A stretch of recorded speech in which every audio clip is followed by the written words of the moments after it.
آج اگر آپ بیمار ہیں، کسی بھی عامل کے پاس چلے جائیں گے، میں یہ نہیں کہتا کہ سارے عامل لٹیرے بیٹھے ہوئے ہیں، جاہل بیٹھے ہیں، بعض اچھے بھی ہیں، وہ ہر وقت آپ کے اوپر یہی کہیں گے کہ آپ کو کالا جادو ہو گیا، آپ کو فلاں تعویذ کر دیا، فلاں نے یہ کر دیا، فلاں نے یہ کر دیا۔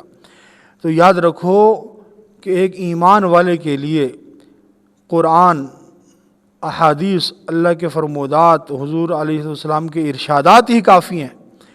تو اگر آپ کے گھر میں بیماری ہے، آپ کو شبہ ہے کہ میرے اوپر کچھ ہے معاملہ، تو آپ سورۃ فلق اور سورۃ والناس یہ ہمیشہ پڑھ کر اپنے اوپر دم کر لیا کریں۔ جب یہ دم کریں گے تو آپ کو یقین ہونا چاہیے اپنے اوپر کہ وہ مجھ سے وہ تعویذات والا جادو والا اثر ختم ہو گیا ہے۔ جب اتنا یقین ہم اپنے اوپر کر لیں گے تو اللہ اس یقین کی برکت سے شفا بھی ضرور عطا فرمائیں گے۔